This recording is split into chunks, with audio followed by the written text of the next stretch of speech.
2022 में जिस तरीके से कांग्रेस ने झूठी गारंटियों के नाम पर लोगों को अपनी ओर आकर्षित करने के लिए ढेर सारे आश्वासन दिए, आज हिमाचल प्रदेश की जनता सोचने पर मजबूर हो गई है। जो हमने अपना समर्थन कांग्रेस को दिया, उसके कारण हिमाचल प्रदेश का आम जन प्रभावित है, दुखी है। जो हवाएं झूठी गारंटियों की हिमाचल से पूरे देश में पहुंची है, वो कांग्रेस बेनकाब हो रही है। और लोकसभा के चुनाव में भी कांग्रेस के नेता राहुल गांधी जी ने क्या कुछ नहीं कहा था कि महिलाओं के खाते में 8,000 महीने के मिलेंगे, फटाफट आएंगे, खटाखट आएंगे। पर वो मैं तो हिमाचल प्रदेश के परिप्रेक्ष्य में कहना चाहता हूँ कि खजाना पूरी तरह से खाली हो गया, फटाफट कुछ नहीं हुआ। पर हिमाचल प्रदेश में खजाना सफाचट हो गया, मित्रों की सेवा हो गई। जिस प्रकार के निर्णय कांग्रेस की हुकूमत हर कैबिनेट की बैठक में ले रही है, उन निर्णयों से उनके मंत्री भी संतुष्ट नहीं हैं और विधायक तो संतुष्ट है ही नहीं। इसलिए इस सरकार को अपने बोझ में दबने का जो कारण रहेगा, गिरने का कारण रहेगा, उसमें हम नहीं, उनके चुने हुए नुमाइंदे ही होंगे। मुख्यमंत्री दिल्ली जाते हैं तो कुछ वाणी और होती है, जब शिमला पहुंचते हैं तो उनके स्वर बदल जाते हैं। जो मिल रहा है उसके लिए प्रधानमंत्री श्री नरेंद्र मोदी जी का अवश्य धन्यवाद करना चाहिए, वो नहीं कर पा रहे हैं। और कांग्रेस जाएगी तो वो अपने कर्मों के कारण जाएगी। जनता तो दुखी है ही है, नेता भी उनके दुखी हैं, विधायक दुखी है, एमएलए दुखी है।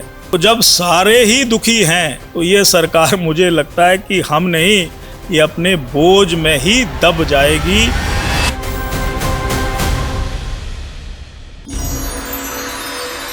नमस्कार, अभिवादन स्वीकार करिए प्रदीप धीमान का। हिमाचली पॉलिटिकल पॉडकास्ट में आपका स्वागत है।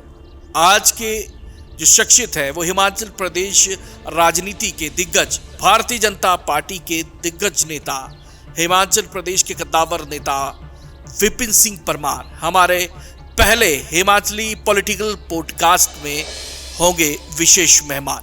सर, आपका बहुत बहुत स्वागत एवं अभिनंदन। सर, आपका बहुत आभार, धन्यवाद।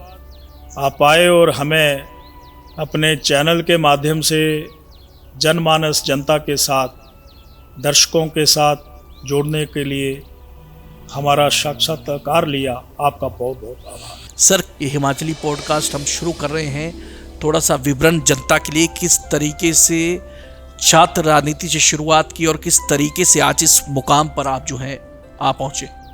सर्वप्रथम तो मैं आपका अभिवादन, अभिनंदन व स्वागत करता हूँ जी कि आपने मुझे भारतीय जनता पार्टी का एक कार्यकर्ता होने के नाते यहाँ अपने चैनल से मुझे कवर किया है। आपका बहुत बहुत शुक्रिया। अगर मैं बात करूं अपने राजनीतिक जीवन की, तो 1980 में सबसे पहले मैं राष्ट्रीय स्वयंसेवक संघ के संपर्क में आया। अखिल भारतीय विद्यार्थी परिषद के संपर्क में आने के बाद गवर्नमेंट डिग्री कॉलेज धर्मशाला, हिमाचल प्रदेश विश्वविद्यालय शिमला, ऐसी अलग अलग जिम्मेवारियों का निर्वहन करते हुए भारतीय जनता युवा मोर्चा, भारतीय जनता पार्टी, और 2017 में जब सुलह के मतदाताओं ने मुझे तीसरी बार अपना आशीर्वाद दिया, तो स्वास्थ्य मंत्री के रूप में और तदोपरांत हिमाचल प्रदेश विधानसभा के अध्यक्ष के रूप में मुझे सेवा करने का सौभाग्य प्राप्त हुआ। ये राजनीतिक जीवन की एक झलक है जो मैंने आपके समक्ष रखी है। सर, किस तरीके से आप मौजूदा परिप्रेक्ष्य जो है राजनीति का चल रहा है, किस तरीके से आप देखते हैं? मैं इतना ही कहना चाहता हूं कि 2022 में जिस तरीके से कांग्रेस ने झूठी गारंटियों के नाम पर लोगों को अपनी ओर आकर्षित करने के लिए ढेर सारे आश्वासन दिए, शायद हो सकता है उसमें से कुछ लोग हिमाचल प्रदेश के उनकी बातों में आने के बाद कांग्रेस की तरफ उनका झुकाव हुआ, और झुकाव होने के बाद आज जो लगभग 2 वर्षों में कांग्रेस की स्थिति है, समाज का हर जन, हर व्यक्ति, चाहे वो नौजवान है, चाहे वो किसान है, चाहे वो बागबान है, चाहे वो महिलाएं हैं, चाहे वो गरीब कल्याण की बात अगर मैं करूं, ये तमाम समाज का हर वर्ग कांग्रेस से पूरी तरह से विमुख हो चुका है, पीछे हट चुका है। आज हिमाचल प्रदेश की जनता सोचने पर मजबूर हो गई है कि आखिर 2 वर्ष पूर्व जो हमने अपना समर्थन कांग्रेस को दिया, उसके कारण हिमाचल प्रदेश का आम जन प्रभावित है, दुखी है, ये कहना चाहता हूँ। सर, आपको लगता है कि जिस तरीके से अब हम लोगों ने पॉलिटिकल पॉडकास्ट की शुरुआत की है, आपको लगता है कि कहीं ना कहीं ये जो राजनीतिक पार्टियां हैं, ये मन मुताबिक मैनिफेस्टो बनाती है, उन मैनिफेस्टो में उस तरीके की घोषणाएं की जाती हैं और उन घोषणाओं को अमली जामा यूँ कह सकते कि नहीं पहनाया जाता।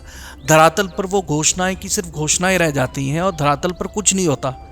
जिस तरीके से आपको लगता है कि ये लुभावने वादे करके सत्ता में आप काबिज होते हैं, मैं सभी पार्टियों की बात कर रहा हूँ, तो क्या आपको लगता है कि पढ़ा लिखा आज का जो समाज है, क्या इन वादों में अब जो है वो आने वाला नहीं है? नहीं, मैं इतना ही कहना चाहता हूं कि ये गारंटियों की जो शुरुआत थी किसी और ने नहीं, ये कांग्रेस ने शुरू की या उससे पहले श्री अरविंद केजरीवाल जी ने शुरू की है। सर, वो ट्रेंड तो अपनाते चले गए, हर एक पार्टी उस ट्रेंड को। शायद हिमाचल प्रदेश में भी उन गारंटियों का कहीं ना कहीं प्रभाव रहा होगा जी, पर छत्तीसगढ़ के चुनावों में लोगों ने कहा नहीं, ये गारंटियां झूठी हैं, सिर्फ वोट तक सीमित हैं। और हरियाणा के चुनाव में भी मतदाताओं ने जो ऐतिहासिक फैसला लिया, निर्णय लिया, वो तो एक अप्रत्याशित निर्णय है। तीसरी बार भारतीय जनता पार्टी की हुकूमत, वहाँ पर नायब सैनी जी की अध्यक्षता में मुख्यमंत्री वो बनते हैं जी। तो अब गारंटियों से लोग भली भांति वाकिफ हो चुके हैं, और जो हवाएं झूठी गारंटियों की हिमाचल से पूरे देश में पहुंची है, वो कांग्रेस बेनकाब हो रही है। और लोकसभा के चुनाव में भी कांग्रेस के नेता राहुल गांधी जी ने क्या कुछ नहीं कहा था कि महिलाओं के खाते में 8,000 महीने के मिलेंगे, फटाफट आएंगे, खटाखट आएंगे जी। पर वो, मैं तो हिमाचल प्रदेश के परिप्रेक्ष्य में कहना चाहता हूँ कि खजाना पूरी तरह से खाली हो गया, फटाफट कुछ नहीं हुआ, पर हिमाचल प्रदेश में खजाना सफाचट हो गया, मित्रों की सेवा हो गई, मित्रों के की कोठियों और गाड़ियों की चिंता होने लगी, ये मैं कहना चाहता हूँ। सर, आपने कहा कि मित्रों की चिंता होने लगी, खटाखट फटाफट कुछ नहीं आया, और जनता से छलावा जो है एक तरीके से आपने कहा कि कर दिया। कहीं ना कहीं सर, आपको लगता है कि भारतीय जनता पार्टी जिस तरीके से चल रही थी, और ख़ास तौर पर ये जो राज्यसभा के जो प्रत्याशी आपने जो है वो उस समय दिए थे, जो अब इस वक्त जो है वो राज्यसभा के सांसद हैं हर्ष महाजन जी, ये वहीं से खेल शुरू हुआ। और कांग्रेस कहती कि ऑपरेशन लोटस तो भाजपा करना चाहती, लेकिन अपने ही ऑपरेशन लोटस में भाजपा खुद फंस गई। हालांकि आपने अपना प्रत्याशी जो है, आपकी पार्टी ने जितवा कर जो है वो भेज दिया दिल्ली, लेकिन उन्होंने कहा कि जिस ऑपरेशन लोटस की तमन्ना भारतीय जनता पार्टी कर रही थी, वो ऑपरेशन लोटस सफल ही नहीं हो पाया। नहीं, मैं ये कहना चाहता हूँ कि वो कोई ऑपरेशन लोटस नहीं था, क्योंकि उस राज्यसभा के चुनाव में कांग्रेस के उन 6 विधायकों ने सीक्रेट वोटिंग नहीं की थी।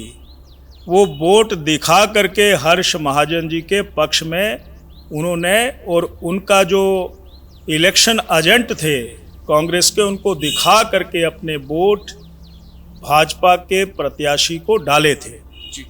इसलिए ये कोई ऑपरेशन लोटस नहीं था, और इसको हम ऑपरेशन लोटस नहीं कह सकते हैं। हाँ, कांग्रेस ने बदनाम करने की ज़रूर कोशिश की कि ये ऑपरेशन लोटस हुआ है, परंतु जब मुख्यमंत्री श्री सुखविंदर सिंह सुक्खू जी से अपना टब्बर परिवार ही नहीं संभाला गया, तो उसको अगर ऑपरेशन लोटस की संज्ञा दें तो इसको मैं बिल्कुल सिरे से खारिज करता हूं।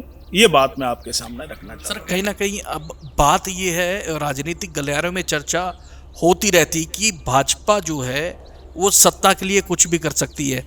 कहीं ना कहीं अभी भी आपके कुछ नेताओं को उनके जो बयान आते हैं उस तरीके से कहते हैं कि 5 साल सरकार नहीं चल पाएगी। 40 का आंकड़ा एक बार फिर से उन्होंने छू लिया है, लेकिन अभी भी असमंजस में जो है आपकी पार्टी के कई नेताओं ने कहा कि कांग्रेस असमंजस में है। क्या अभी भी आपको लगता है कि वाकई में 5 साल जो मैंडेट जनता ने कांग्रेस को दिया है, वाकई में क्या 5 साल नहीं निकाल पाएगी? असमंजस की स्थिति हमारे कारण नहीं, उनके चुने हुए विधायकों के द्वारा ही है, वही असमंजस में है जी। और जब वो असमंजस में है तो इसलिए वो येन केन प्राक्रेण इस प्रकार की बातें सोशल मीडिया में लीक करवाते हैं, प्रचारित करवाते हैं, जगह जगह पर बैठ करके अपने गुस्से का इजहार करते हैं। तो हम तो बीच में कहीं नहीं है, वो अपने परिवार को अपने आप संभालें।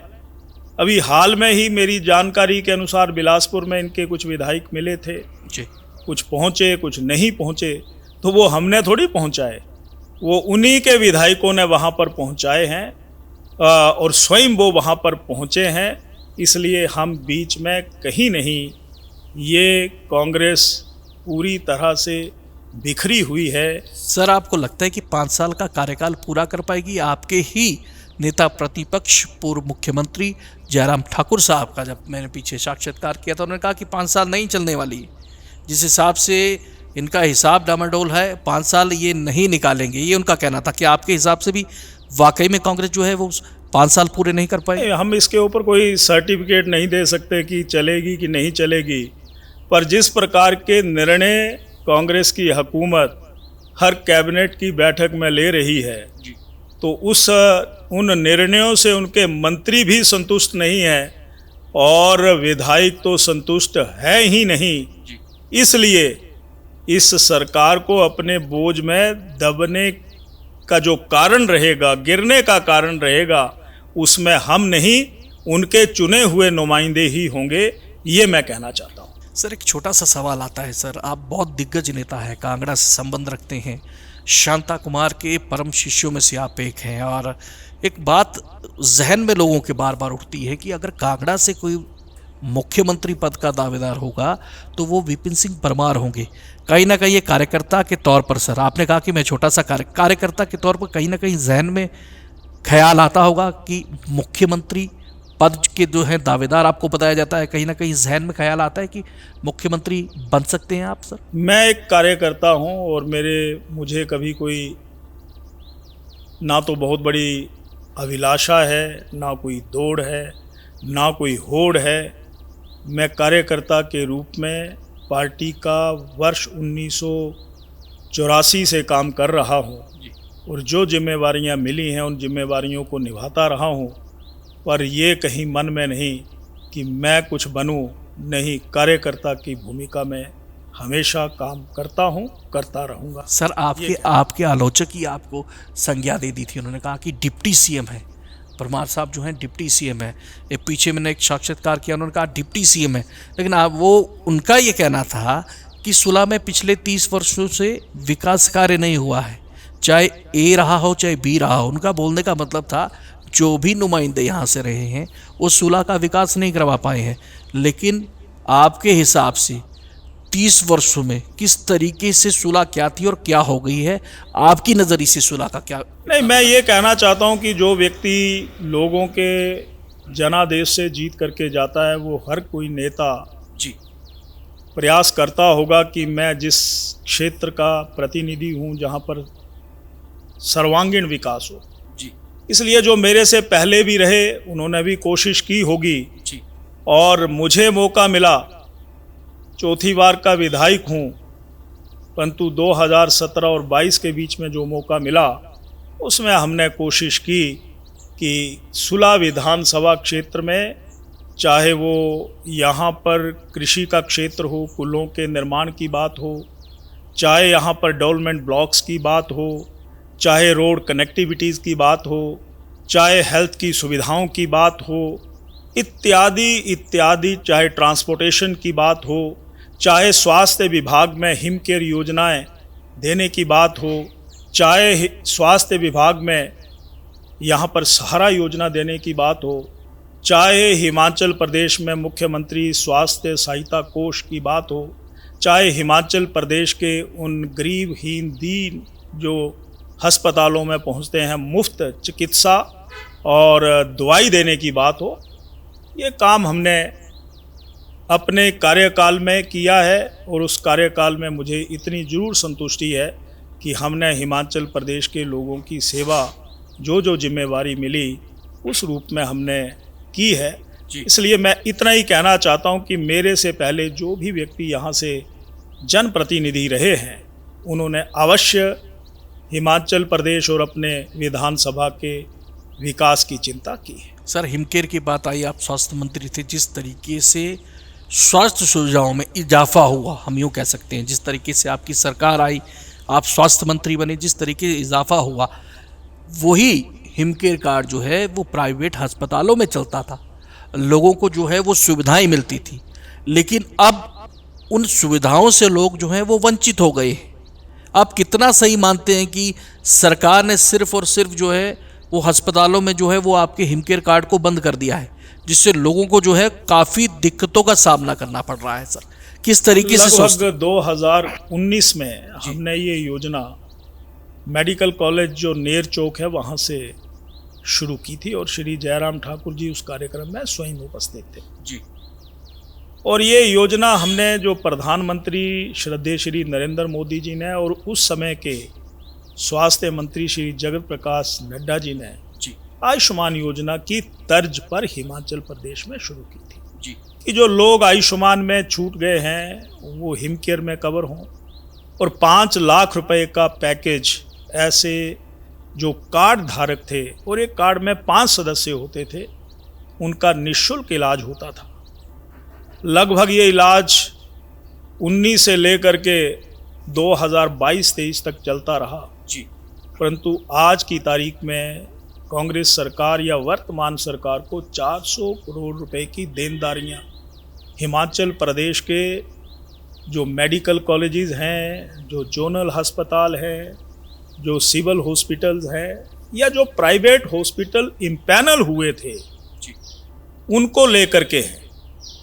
तो जब 400 करोड़ रुपए की देनदारियां हैं तो ऐसे लोग हिमाचल प्रदेश में अपने आप को अपाहिज महसूस कर रहे हैं। अपाहिज नहीं, वो बड़ी मुश्किल से अपना इलाज करवा पा रहे हैं। निजी क्षेत्र में तो इलाज बंद हो गया पर गवर्नमेंट क्षेत्र में भी इलाज बंद हो चुका है क्योंकि करोड़ों रुपए की देनदारियां मेडिकल कॉलेजेस की वेंडर्स की हैं जी, जो दवाई देते थे, जो इम्प्लांट्स देते थे जी, वो पैसा ही नहीं मिल रहा। इसलिए स्वास्थ्य विभाग में ये योजनाएं पूरी तरह से विफल हो चुकी हैं और आयुष्मान योजना में जो हिमाचल प्रदेश में लोगों का इलाज होता था उसमें जो 10% शेयर हिमाचल प्रदेश सरकार को जमा करवाना होता था वो भी काफ़ी वर्षों से जमा नहीं करवाया है। इस कारण पूरे का पूरा इलाज पीड़ितों का, ज़रूरतमंदों का रुक चुका है, ये कहना चाहता हूँ। सर, सूबे के मुख्यमंत्री ठाकुर सुखविंदर सिंह सुक्खू आप पर जो है वो तीखा प्रहार आपकी पार्टी पर करते हैं। उन्होंने कहा कि अगर प्रदेश में जो है वो सत्ता में अगर भारतीय जनता पार्टी होती तो केंद्र से भरपूर मदद जो है वो उनको मिलती, लेकिन जिस मदद की जो लालसा वो रखते हैं वो मदद जो है वो केंद्र सरकार जो है प्रदेश सरकार की नहीं कर रही है, क्योंकि प्रदेश में जो है कांग्रेस की सरकार है और जो ये हीन भावना से जो है वो कार्य किया जा रहा है। कितना सही मानते हैं सर इस तरीके के आरोपों को आप? नहीं, मैं इतना ही कहना चाहता हूँ कि कांग्रेस सरकार पूरी तरह से विफल हो चुकी है और अपनी असफलताओं को, विफलताओं को वो भाजपा और केंद्र सरकार के ऊपर मढ़ने की कोशिश कर रही है जी। अब जब उन्होंने 2022 में अपना घोषणा पत्र जारी किया था जी, तो क्या वो भाजपा को पूछ करके घोषणा पत्र जारी किया था? अब केंद्र सरकार की मदद के माध्यम से वो अपनी गारंटियों को पूरा करना चाहते हैं, तो ये बिल्कुल निराधार है। जी। और दूसरा प्रश्न आपने ये पूछा है कि केंद्र सरकार सहायता बहुत कम कर रही है। आपकी जानकारी के लिए प्राकृतिक आपदा में लगभग 2000 करोड़ रुपया जी, भारत सरकार ने दिया है। सेंट्रल रोड फंड में भारत सरकार ने पैसा भेजा है। पीएमजीएसवाई योजना में 2600 करोड़ रुपया भारत सरकार ने भेजा है। और हर महीने जो घाटा रहता है उसकी भरपाई रेवेन्यू डेफिसिट ग्रांट के माध्यम से 600 करोड़ रुपया भारत सरकार देती है। और अभी हाल में ही यानी जो हिस्सा हिमाचल प्रदेश के लोगों का केंद्रीय कर का है उसको भी बढ़ा करके भारत सरकार ने भेजा है। इसलिए कोई ये कहे, और अलग अलग इस बार जो निर्मला सीतारमण जी ने बजट प्रस्तुत किया उस बजट में भी बायलैटरल असिस्टेंस यानी किस हेड में कितनी ज़रूरत है उसका डीपीआर बना करके केंद्र को भेजे, वो पूरी करेंगे। सर तो इसलिए ये कहना कि केंद्र सरकार इतना पैसा मिलने के सर बाद वो भी ये सर उन्होंने कहा, वो ये कह रहे हैं कि आप अलग तरीके से, भारतीय जनता पार्टी के नेता थोड़ा अलग तरीके से बता रहे हैं। वो कह रहे हैं कि जो पैसा आपदा में मिलना चाहिए था, जो उनका अधिकार है वो तो मिलेगा ही। वो कह रहे थे, वो विशेष पैकेज की जो मांग कर रहे थे वो उसके लिए कह रहे हैं। वो कह रहे हैं कि जो हर एक राज्य को जो एक आर्थिक जब वो आपदा आती है तो आर्थिक पैकेज वो अलग अलग जो रखा होता है, हर एक राज्य में रखा होता है, वो तो उनको मिल रहा है। लेकिन वो जो विशेष पैकेज की मांग कर रहे थे, जो उनको मिलना चाहिए था, वो उसकी बात कर रहे थे। मैं जिस असिस्टेंस की बात कर रहा हूँ वो भी एक पैकेज का ही संज्ञा हम दे सकते जी। और निर्मला सीतारमण जी ने जिस बजट में प्राकृतिक आपदा के कारण हुए नुकसान का बजट में हिमाचल का जिक्र किया है वो भी पैकेज ही है जी। अब ऐसा नहीं हो सकता कि मुख्यमंत्री जो चाह रहे हैं कि एक चेक साइन करने के बाद जी वो हिमाचल प्रदेश सरकार को जारी कर दे, वैसा श्री नरेंद्र मोदी जी की सरकार में संभव नहीं है। जी। ज़रूरत के अनुसार डीपीआर बनाने के बाद ये सारे मुद्दे हल हो रहे हैं, परंतु मुख्यमंत्री दिल्ली जाते हैं तो कुछ वाणी और होती है, जब शिमला पहुंचते हैं तो उनके स्वर बदल जाते हैं। जो मिल रहा है उसके लिए प्रधानमंत्री श्री नरेंद्र मोदी जी का, केंद्रीय सरकार का अवश्य धन्यवाद करना चाहिए, वो नहीं कर पा रहे हैं, ये मैं कहना चाहता हूँ। सर किस तरीके से आप देखते हैं, आप दिग्गज नेता है, महाराष्ट्र में चुनाव आ रहे हैं, हरियाणा में जो जिस तरीके से जो सर्वे चलाए गए थे उसका उलट नतीजा जो है वो देखने को मिला। आपकी पार्टी ने वहाँ सरकार बना ली और नायब सिंह सैनी जो है वो मुख्यमंत्री पद की दूसरी बार उन्होंने शपथ ले ली। महाराष्ट्र में चुनाव चल रहा है, महाराष्ट्र में गठबंधन शिंदे गुट के साथ आप लोग जो है मिलकर जो है वो चुनाव लड़ रहे हैं। दूसरी तरफ झारखंड में जो है वो चुनाव हो रहा है। किस तरीके से आप देखते हैं, क्या वही मोदी लहर जो है वो जो हरियाणा में दिखी थी, क्या वही मोदी लहर जो है वो महाराष्ट्र में दिखेगी, क्या वही मोदी लहर जो है वो झारखंड में दिखेगी? किस तरीके से इन दो राज्यों में जो चुनाव विधानसभा के हो रहे हैं, किस तरीके से आप देखते हैं सर? नहीं, मैं इतना ही कहना चाहता हूं कि हरियाणा के मतदाताओं ने जो फैसला लिया है, निसंदेह वो फैसला पूरे देश के लिए एक मार्गदर्शक या एक प्रेरणा या राजनीति की लाइन सेट करने के लिए और प्रधानमंत्री श्री नरेंद्र मोदी जी की नीतियों के ऊपर मोहर लगाने वाला हम कह सकते हैं जी। इसीलिए ये झूठी गारंटियां, झूठे आश्वासन उनको लोगों ने नकार दिया। अब इन सारी घटनाओं का असर आने वाले दो प्रदेशों में जो चुनाव हो रहे हैं, यानी महाराष्ट्र में जो हम गठबंधन में चुनाव लड़ रहे हैं वहाँ पर भारतीय जनता पार्टी सरकार बनाएगी और झारखंड में जो चुनाव हो रहे हैं वहाँ पर भाजपा जीतेगी। श्रद्धेय श्री नरेंद्र मोदी व केंद्रीय नेतृत्व या जो हमारी केंद्र की सरकार है उनके ऐतिहासिक फैसलों पर मोहर लगाएगी, ये मैं कहना चाहता हूँ। और सबसे बड़ी बात, इन प्रदेशों के मतदाताओं ने भी अब नज़दीक से देखने के बाद ये फैसला किया है कि नहीं, ये परिवारवाद में उलझी हुई क्षेत्रीय दल और जिनके ऊपर भ्रष्टाचार के एक नहीं दर्जनों मामले हैं, वो अपने आप को बचाना चाहते हैं, इसलिए वो मिल करके अपने आप को सुरक्षित रखना चाहते हैं और भारतीय जनता पार्टी पर अनाप शनाप कई प्रकार के झूठे आरोप लगा रहे हैं।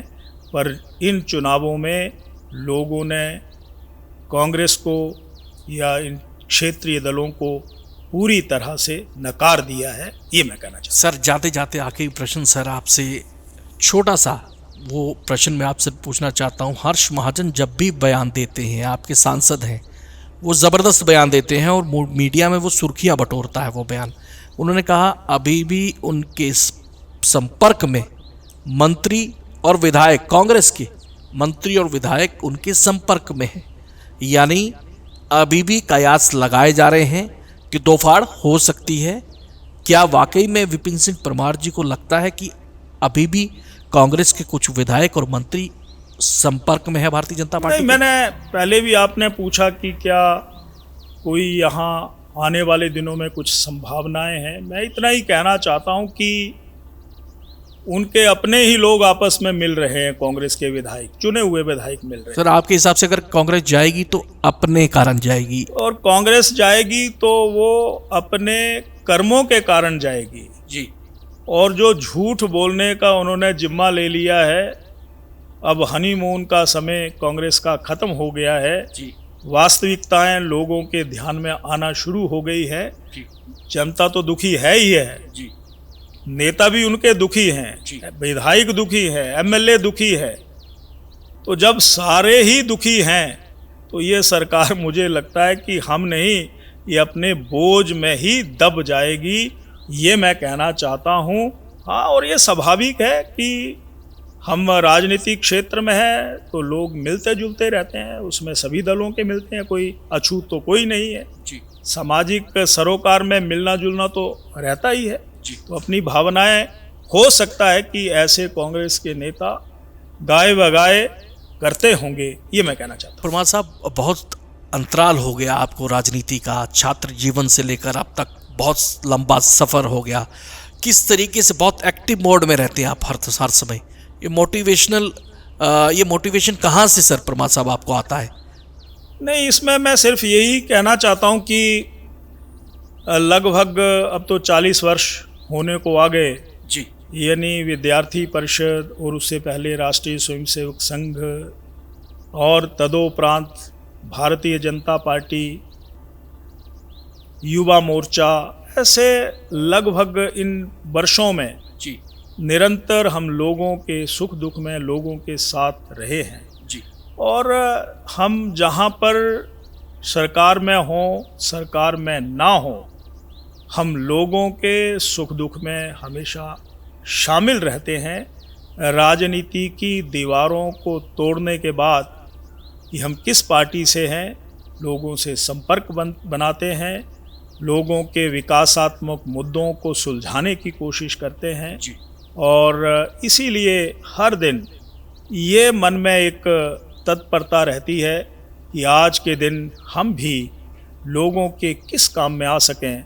और जब हम लोगों के काम में आते हैं तो इतना लगता है कि भगवान, ये प्रसाद के रूप में तुम स्वीकार कर लेना निवेद्य, क्योंकि मंदिर में अगर नहीं जा सके परंतु दीनहीन ज़रूरतमंद की सेवा करने के बाद इस काम को हम पूरा कर रहे हैं जी। तो ये मोटिवेशन हमेशा हमें मिलता रहता है और इसीलिए हम राजनीति में काम कर रहे हैं।